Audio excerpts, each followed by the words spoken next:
व्यापारिक रणनीति हेरियो राख्यो नि बच्चा आउँछन् बच्चाले अर्को बच्चा तान्छ सारा पैसा यति तिनलाई फेरि पैसा यति तिर्नुपर्छ भन्ने पनि छैन 10 रुपैयाँको चिज 20 रुपैयाँ भन्ने भने तिनले तिरिहाल्छ अनि त्यसले के सिर्जना गर्छ भोलि ढाँट्ने छल्ने झुक्क्याउने समयको बर्बाद गर्ने यी सबै कुरा विकृतिको कारण चाहिँ त्यस्तो पनि जतिले हाम्रो समाज यससँग जोडिएको छ समाजको प्रवृत्ति यसित जोडिएको छ यस उमेरका बालबालिकालाई दुरुपयोग गरेर दुर्व्यसन फैलाउनेहरूको चङ्गुल चाहिँ बलियो हुन्छ हामीले के देखेका छौँ भनेदेखि हामीले एक दुईवटा घटनामा कुनै विद्यार्थीलाई सोध्यो कहाँ ल्यायो भनेदेखि गाँजा पनि कहाँबाट भन्दा एउटा किराना पसलबाट तर किराना पसलबाट कसरी त्यो पाइयो त भन्दाखेरि त्यहाँ चाहिँ यस्ता चाहिँ मान्छेहरू छन् जसले त्यसलाई प्रोत्साहित गर्छ त्यहाँबाट बच्चा गएर सप्लाई गर्छ सारा यसो हेऱ्यो भने हामीले हेर्दा हाम्रो स्कुलको मात्रै हो कि भनेको त कहाँ त्यसको लिङ्क त जम्मै जोडिएको हुन्छ सबै वरिपरि त्यस्तै मान्छेहरू फेरि छुट्टीमा बर्थडे मान्नेमा के कुरामा मनाएर काँडा अथवा होटल अथवा कहाँ सौकिया हुँदो रहेछन् यसरी विकृतिका मूल कारणहरू बच्चाको आफ्नै मनोवैज्ञानिक प्रवृत्ति पनि हो अभिभावकले अथवा शिक्षकहरूले तिनलाई चिन्न नसक्नु पनि हो समाजले जस्तो सुकै पनि आफ्नो व्यापारिक लाभका लागि स्कुलको युनिफर्ममा आएको बच्चालाई पनि दुर्व्यसनमा सहभागी बनाउनु पनि हो यस्ता ग्याङहरू व्यापारीहरू जसले यो व्यापार गर्छन् तिनीहरू चाहिँ यिनीहरूलाई बजार बनाउने अर्थमा सक्रिय छन् त्यो पनि हो त्यसैले गर्दाखेरिमा यी कारणहरू देखिन्छन् भन्यो विकृतिका सम्भावित परिणामहरूको बारेमा त भन्नु पर्दैन त्यो बच्चा आफै के हुन्छ विकृतिमा परेपछि उपेक्षामा पर्छ तिरस्कारमा पर्छ काल्पनिक वा क्षणिक दृष्टिको प्रभावले दुर्व्यसनमा फस्छ एकछिन सित्तैमा खान पाउला अनि उले त्यो छोड्न सक्दैन तर सिक्नका निम्ति तयार गर्ने कुरा मानसिक रूपमा स्वच्छ बनाउने कुरा ज्यादै महत्त्वपूर्ण कुरा हो भन्ने लाग्छ अनि अर्को के छ भने यो आत्महत्याको प्रवृत्ति छ यो काल्पनिक समस्याको समाधान गर्ने प्रयत्न अनि धेरै किसिमबाट साथीहरूबाट उपेक्षा सबैबाट उपेक्षा उनको कुरा नसुन्नु यस्ता कारणहरू छन् त्यसलाई समय दिनुपर्छ साथ दिनुपर्छ संकेत देख्ने बित्तिकै त्यसको उपचार खोज्नुपर्छ भन्ने छ फेसन यो एउटा चाहिँ प्रवृत्ति बढेर आएको छ फेसनले त उत्तेजना आवेगलाई अझै बढाउँछ त्यसैले गर्दा यसलाई नियन्त्रण गर्नुपर्छ त्यसका लागि पनि सम्झाउनु सबभन्दा महत्त्वपूर्ण कुरा छ अनि भड्किला उत्सवहरू सेलिब्रेसनका कुराहरू छन् सेलिब्रेसन गर्ने अरे बाआमाको सम्पत्तिमा छोराछोरीले हजार खर्च गरेर होटलमा जानुपर्ने बाआमाले पनि मेरो छोराछोरीको बर्थडे आज भनेर दुनियाँ काटेर अनि लाखौं रुपियाँ खर्च गर्न बसिन पर्ने लाभ भन्दा हानि नै बढी छ तर नबुझेपछि के लाग्छ र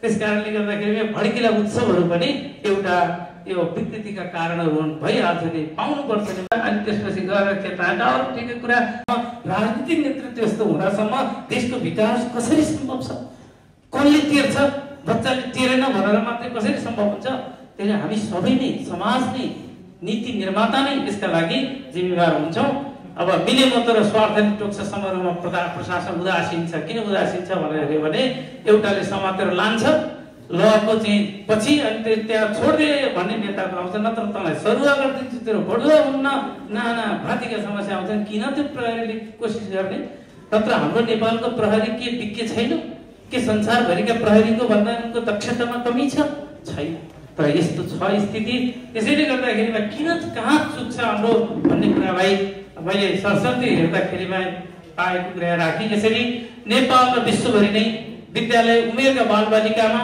कुसङ्गतको प्रभाव समूहगत मारपिट लागु पदार्थ सेवन मोबाइलको दुरुपयोग मोटरसाइकलको मोह संवेग र आवेगमाथि नियन्त्रण गर्न नसक्नु जस्ता विकृतिहरू देखिएका कुरा तथ्याङ्क र व्यवहारहरूले देखाएका छन् यस्ता विकृतिबाट बचाएर बालबालिकालाई सकारात्मक बाटातर्फ प्रेरित गर्न तिनको ऊर्जा क्षमता र सामर्थ्यगत विशेषतालाई सही ढङ्गले प्रयोगमा ल्याउन र अभिभावक र शिक्षकमा सन्तुष्टि आउने गरी तिनको भविष्य सुनिश्चित र सफल पार्न अनि सिङ्गो समाजलाई समृद्ध बनाउन अभिभावक विद्यालय शिक्षक समाज र राज्य संयन्त्रको समन्वयात्मक प्रयास र आफ्नो दायित्व वहन गर्ने वातावरणको सिर्जना गर्नुपर्ने आवश्यकता देखिन्छ सामूहिक र समन्वयात्मक प्रयास बिना समाजमा विकराल बन्न देखा परेको समस्या हट्दैन यो कुरा मैले राखेँ र सुधारका लागि केही सुझावहरू यहाँ राख्न चाहन्छु स्कुलको पोसाकमा, कम्तीमा पनि स्कुलको पोसाकमा मोटरसाइकल चढ्नेहरूको चाहिँ के हेर्नु पर्यो? ठिक छ, लाइसेन्स छ, सबै छ, समय जस्तै मानव 6 बजे बिहान खुल्छन् स्कुलहरू, 10 बजे दिउँसो खुल्छ भने त्यो 6 बजेदेखि उतापट्टि मोटरसाइकलमा हिँडेर 9 बजे भन्दा अगाडि हिँड्यो भनेदेखि त किन मोटरसाइकल चलाएर हिँड्यो स्कुलको युनिफर्ममा भन्न सकिन्छ नि। त्यो समयको कुरा आउँछ र चढ्नेहरूको समय, तिनको लाइसेन्स छ कि छैन, किनकि दुर्घटनाबाट बचाउनलाई वाहनको उत्तेजक आवाज र ढाँचामा परिवर्तन गरिएको छ कि छैन त्यो बारे अनुगमन गरी नियमनको व्यवस्था गर्ने। यो गरियो भनेदेखि अनुचित समयमा अनावश्यक रूपमा तिनको प्रयोग हुन पाउँदैन भन्ने हो। अभिभावकले बेलुका 9 बजेदेखि बिहान 5 बजेसम्म मोबाइल आफ्नो नियन्त्रणमा राख्ने, राति सिरक मुनि बसेर जे जस्ता विकृतिहरूको सिर्जना त्यो मोबाइल मार्फत हुन्छ त्यसलाई नियन्त्रण गर्न नियमित समयको व्यवस्था गरियो भनेदेखि त्यो नियन्त्रण हुन सक्छ। विद्यालयको पोसाकमा कुनै रेस्टुरेन्ट, होटल, बार, सिनेमा हल, एकान्त स्थानमा बसेको भेटीमा पक्राउ गरेर थानामा लगी अभिभावकलाई सुम्पने अथवा नियमअनुसार कारबाही गर्ने गरियो भने त्यसपछि त्यस्तो गर्ने हिम्मत र आँट विद्यार्थीमा कुन्तीमा पनि आउँदैन, त्यो उमेरमा आउँदैन। व्यवसायलाई 16 वर्ष मुनिका विद्यालय पोसाकमा रहेका बालबालिकालाई कुनै पनि प्रकारका लागु पदार्थ बेच्न प्रतिबन्ध लगाउने, बेचेको प्रमाणित भएमा निजको व्यापारिक लाइसेन्स खारेज गर्ने। एउटालाई पनि चुरोट बेच्ने छ, के अरे 16 वर्षको बच्चाहरू चुरोट माग्यो, रक्सी माग्यो, दिइदिएछ, लाइसेन्स त छँदै छैन, अनुगमन त छँदै छैन। त्यसकारणले त्यो रोक लगाइयो भनेदेखि यो त भोलि नै हुन्छ। हाम्रो दण्ड विधान चाहिँ अलिकति नीति अनुरूप हुनु पर्यो। कडा भनेको चाहिँ यस अर्थमा कि जे निर्धारण भएको छ त्यसलाई परिपालनमा कडाइ गर्यो भनेदेखि हुन्छ। अभिभावक वा विद्यालयको सिफारिसमा विज्ञ परामर्श, मनोपरामर्शदाताद्वारा निःशुल्क उपचारको व्यवस्था यो राज्यले गर्नुपर्छ।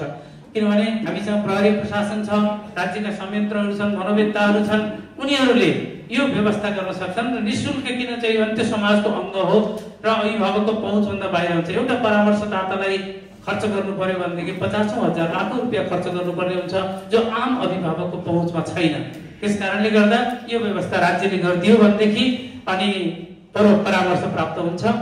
स्कुल क्षेत्रको वरिपरि चुरोट, खैनी, हुक्का, रक्सी आदि बेच्न निषेध गरिएको नीतिगत व्यवस्था छ, तर त्यसलाई कडाइका साथमा कार्यान्वयन गर्ने काम गर्नु पर्यो। बालबालिकाको स्वास्थ्य, शारीरिक विकास, सकारात्मक भावनाको वृद्धि, सृजनात्मक कार्यको प्रकाश वा प्रदर्शन गर्ने तथा विभिन्न प्रकारका उत्प्रेरणात्मक तालिम तथा गोष्ठीहरूको आयोजना गर्ने प्रबन्ध गर्नुपर्छ।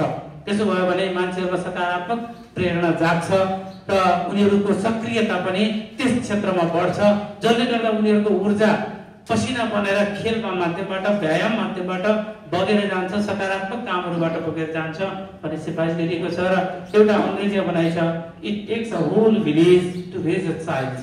एउटा बच्चा बनाउनका लागि सिंगो समाज लाग्नुपर्छ। यदि समाज आज माधव सरले जसरी एउटा कार्यपत्र भनेर दिनुभयो, यहाँ भित्र धेरै कार्यपत्रहरू छन् जस्तो मलाई लागिरहेछ। अत्यन्त धेरै विषयवस्तु पस्किनु भएको छ र यसलाई छुट्टा छुट्टै रूपमा एउटा पाठ्यक्रमकै रूपमा यसलाई हेर्ने हो भने सायद 2-3टा विषयका पाठ्यपुस्तकहरू पनि उत्तर दिनुभयो।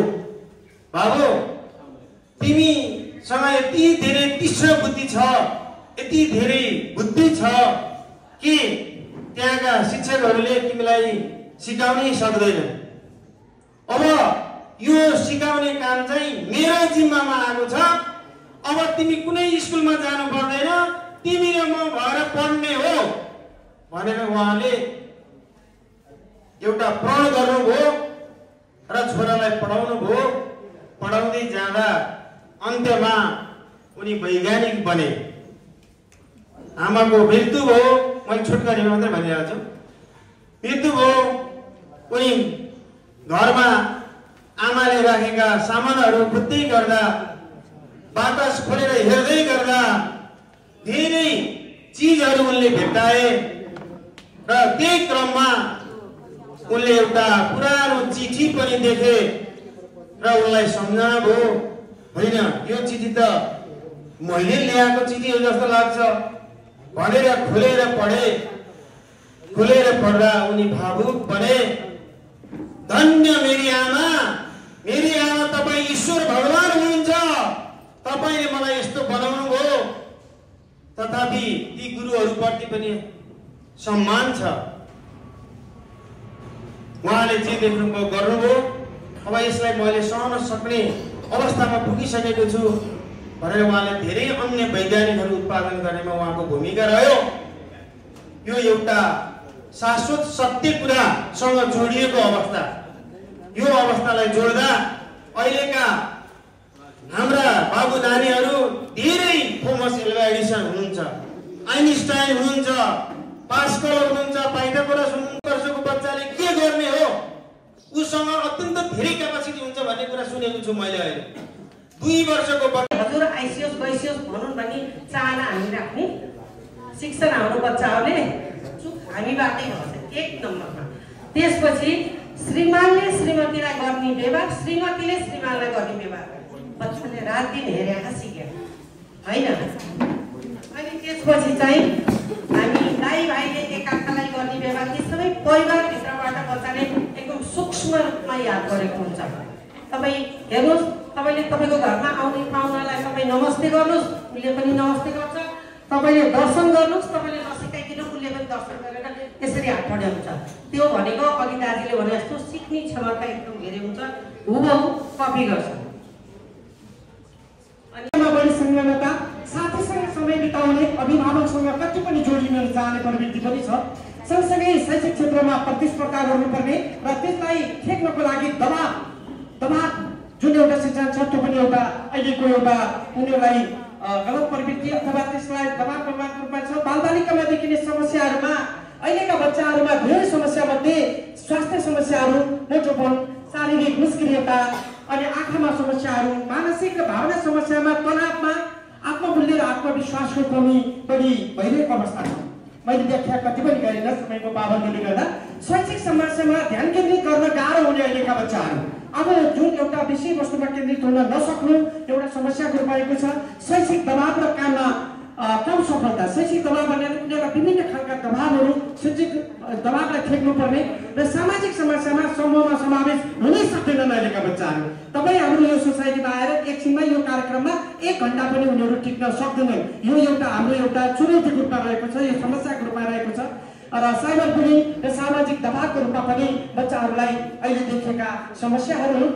र सँगसँगै बालबालिकामा प्रवृत्तिले विभिन्न सिर्जनाहरू, चुनौतीहरू देखिरहेका छन्, जस्तो सामाजिक सञ्जालको असर, लामो समयसम्म इन्टरनेटमा बिताउने, असमूल्य सामग्री हेर्ने, जसले गर्दा गलत सूचनाहरू ग्रहण गर्न सक्ने एउटा चुनौती। तनाव, उनीहरू विभिन्न खालका तनावमा सञ्चित छन्, उनीहरू तनावमा छन् र सँगसँगै आत्मग्लानि, डर, डिप्रेसन र सँगसँगै सानो कुरालाई पनि ठेक्न नसक्दा आत्महत्या जस्तो एउटा डरलाग्दो घटनासँग उनी जोडिएर पुग्ने सम्भावना पनि छ। त्यस्तो चुनौती छ।